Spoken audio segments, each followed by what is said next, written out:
L'élection de Donald Trump en 2024 va redéfinir le paysage politique mondial, marquant un tournant dans les relations internationales. Après un premier mandat marqué par une politique étrangère isolationniste et des tensions accrues avec plusieurs puissances mondiales, son retour à la présidence suscite de nouvelles interrogations. Alors que Trump continue de prôner une approche centrée sur les intérêts américains, ses actions pourraient avoir des conséquences majeures sur les alliances traditionnelles, les accords multilatéraux et la coopération mondiale. C'est pour cela que dans cette vidéo, on te propose de découvrir les scénarios possibles pour l'avenir des relations internationales sous un gouvernement Trump, en tenant compte de ses priorités géopolitiques, de ses relations avec les grandes puissances et des défis mondiaux auxquels les États-Unis devront faire face. C'est parti! Premièrement, l'élection de Donald Trump pourrait marquer un tournant dans les relations entre les États-Unis et la Chine. Lors de son premier mandat, Trump avait imposé des barrières douanières sévères sur les produits chinois, déclenchant une guerre commerciale. Cela a eu comme conséquence une augmentation des tarifs douaniers sur une large gamme de produits, ce qui a entraîné une hausse des coûts pour les entreprises et les consommateurs des deux côtés. Les secteurs les plus touchés incluent l'agriculture, l'électronique et l'automobile. Pour les États-Unis, l'objectif était de réduire le déficit commercial avec la Chine, mais cela n'a pas entièrement été atteint. En revanche, les entreprises américaines ont dû faire face à des coûts plus élevés pour les matières premières et les composants importés, ce qui a parfois conduit à des pertes de compétitivité. Du côté chinois, la guerre commerciale a contribué à un ralentissement économique avec une baisse des exportations et des investissements manufacturiers.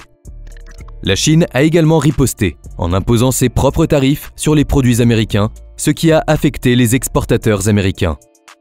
Malgré des résultats peu satisfaisants lors de son premier mandat à ce sujet, le président a promis de durcir encore plus ses mesures lorsqu'il reprendra ses fonctions.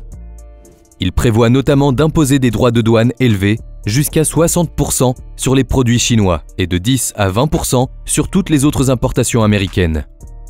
Cependant, lors d'un récent échange avec Biden, le président chinois Xi Jinping a exprimé sa volonté de maintenir une communication ouverte et de travailler avec la nouvelle administration américaine pour éviter les conflits et promouvoir une coexistence pacifique, notamment à long terme.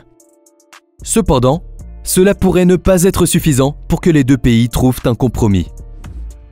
On peut ensuite parler du conflit russo-ukrainien. L'avenir des relations entre les États-Unis et la Russie sous la présidence de Donald Trump est incertain et dépendra de plusieurs facteurs. Vladimir Poutine a déclaré que l'évolution des relations russo-américaines dépendra de la volonté des États-Unis d'engager un dialogue ouvert. Trump, de son côté, a exprimé son intention de maintenir un dialogue avec la Russie. Il a même eu des échanges avec Vladimir Poutine peu après sa réélection, discutant de la possibilité de mettre fin au conflit en Ukraine. Trump a souvent répété son intention de résoudre le conflit en Ukraine rapidement, ce qui montre son intérêt pour un dialogue continu avec la Russie. Il faut savoir qu'il a exprimé des positions variées sur la guerre en Ukraine. Trump a promis de négocier une fin rapide au conflit, ce qui pourrait impliquer des concessions importantes de la part de l'Ukraine. De plus, il a critiqué le montant de l'aide financière et militaire que les États-Unis fournissent à l'Ukraine, suggérant que cet argent pourrait être mieux utilisé pour des priorités domestiques américaines. Pourtant, l'Ukraine est très dépendante de l'aide américaine pour soutenir ses efforts de défense contre l'agression russe. Une réduction de ce soutien sous la présidence de Trump pourrait donc affaiblir la position de l'Ukraine dans le conflit. Cependant, le président ukrainien Volodymyr Zelensky a exprimé son espoir de continuer à travailler avec les États-Unis pour renforcer le partenariat stratégique entre les deux pays. Ainsi, Zelensky espère que les États-Unis resteront un allié clé dans la lutte de l'Ukraine pour sa souveraineté et son intégrité territoriale. On passe maintenant au conflit israélo-palestinien et à l'Iran. Concernant ce dernier, pendant son premier mandat, Trump avait adopté une politique de pression maximale, rétablissant de lourdes sanctions économiques et se retirant unilatéralement de l'accord sur le nucléaire iranien de 2015. Ainsi, ces sanctions ciblaient principalement les secteurs de l'énergie, du transport maritime, de la construction navale, de l'automobile et du pétrole. Trump a également renforcé les sanctions sur l'industrie métallurgique iranienne, notamment sur le fer, l'acier, l'aluminium et le cuivre. Après son élection en 2024, il a annoncé son intention de relancer sa campagne de pression maximale, en visant à restreindre les exportations de pétrole iranien et en limitant l'influence régionale de Téhéran. Cependant, Trump a également exprimé sa volonté de négocier un nouvel accord nucléaire avec l'Iran, malgré ses critiques passées sur l'accord de 2015. De son côté, l'Iran a exprimé des doutes quant à la possibilité de négocier avec Trump, compte tenu de son passé avec Téhéran. La situation reste donc incertaine. Concernant le conflit israélo-palestinien, pendant sa campagne de 2024, Trump a exprimé des positions fermes sur le conflit. Il a déclaré qu'Israël devait, selon ses termes, finir le problème. Trump a également critiqué l'administration Biden, affirmant que l'agression par des adversaires étrangers n'aurait pas eu lieu s'il était encore président. Il a également souligné son soutien indéfectible à Israël, promettant de protéger l'État hébreu. En effet, Trump a toujours été un fervent soutien d'Israël, comme en témoignent ses actions lors de son premier mandat, telles que la reconnaissance de Jérusalem comme capitale d'Israël et la négociation des accords d'Abraham. Au même moment, Trump a tenté de se positionner comme un candidat anti-guerre, contrastant avec Biden et d'autres rivaux républicains. Il a alors évité de prendre une position explicite sur des questions telles que les négociations de cessez-le-feu à Gaza ou la solution à 2 États. Cependant, après son élection, on apprend qu'il nomme des personnalités pro-israéliennes à des postes clés, comme Mike Huckabee en tant qu'ambassadeur des États-Unis en Israël. Ce dernier a été pointé du doigt pour ses liens étroits avec Israël et son opposition à une solution à 2 États. Huckabee a également fait des déclarations controversées, comme nier l'existence d'une identité palestinienne. De plus, ses commentaires passés sur l'annexion et les colonies israéliennes ont été jugés problématiques. Cependant, cette alliance avec l'État hébreu pourrait aussi compliquer les relations des États-Unis avec d'autres pays du Moyen-Orient et avec leurs alliés européens, qui pourraient ne pas partager la même vision sur les actions d'Israël. L'OTAN est un autre acteur important.